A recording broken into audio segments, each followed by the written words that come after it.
So today's book is cool.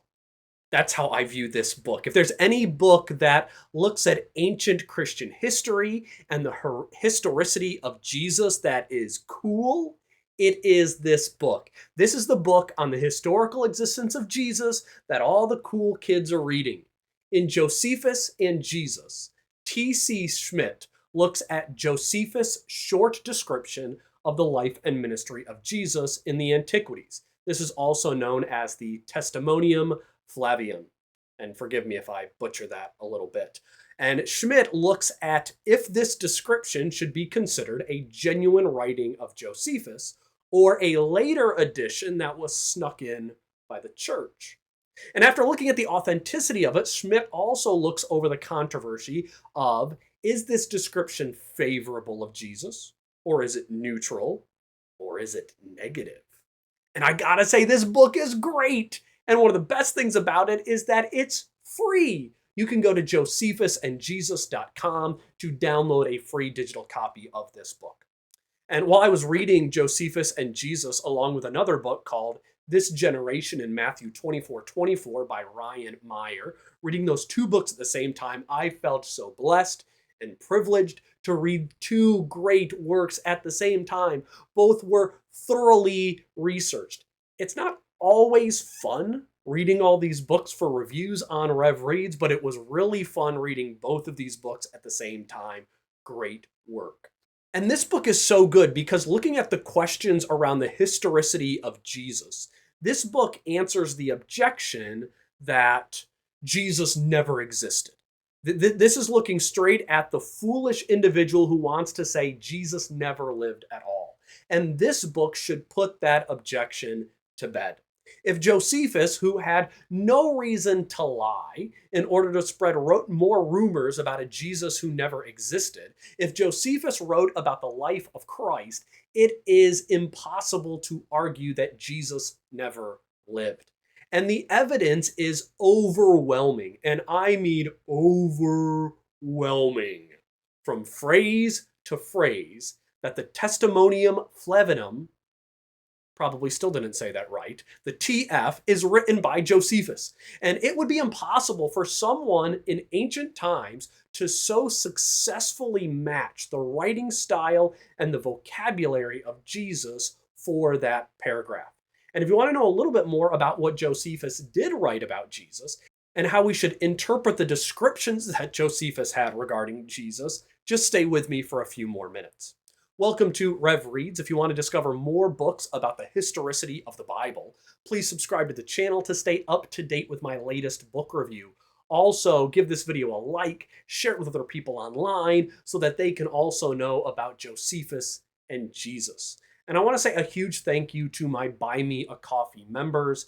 I do not praise them and thank them as much as they deserve, but they really help me cover the cost of keeping up with Rev Reads. I don't make any money on this channel, but they provide what's needed for me to put out these reviews. And if you would like to support Rev Reads, I would love for you to consider being a member at an initial cost of only $3 a month.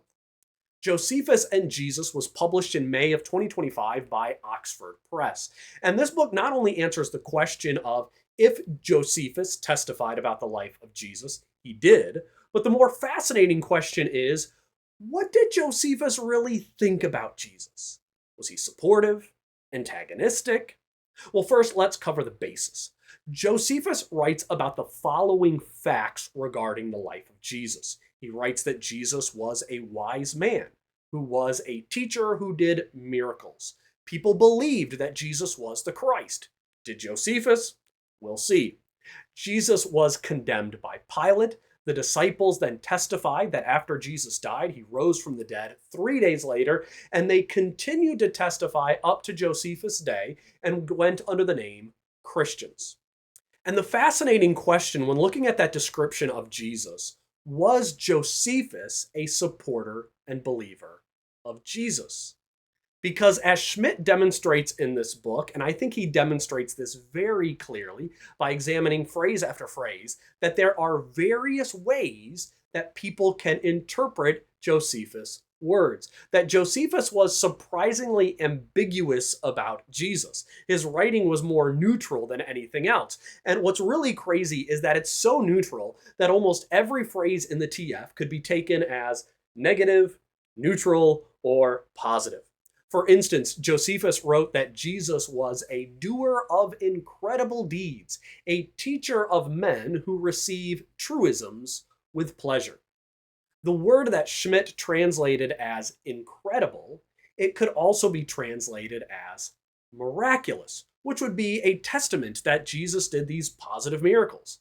But it could also be translated as magical deeds, which would be Josephus saying that yes, Jesus did miraculous works, but they most likely came from a magic pagan source. So while we have what seems to be a clear testimony that Jesus was a miracle worker, Josephus could have either taken that as it was a good thing or a bad thing. And each translation or interpretation could be negative, magic, neutral, incredible, or positive, miraculous. And all of those could be valid. Then Josephus writes about people receiving his truisms with pleasure. Now, this could be saying Jesus taught the truth and people received the truth with pleasure. It could also be saying Jesus taught what appeared to be true. But as people, we just simply want to hear what brings us pleasure, and so they swallow the lies because they didn't closely examine them. In one sentence, you have two different phrases which could be taken in multiple ways and also even translated in different ways depending on what language you're translating into. And it could be supportive, or it could be neutral, or it could be negative. And it's almost to such a degree as if Josephus didn't even want us to know what he thought about Jesus. I think the safest interpretation is that Josephus probably didn't even know what to make of Jesus himself for whatever reason. And so he was neutral in his description about them.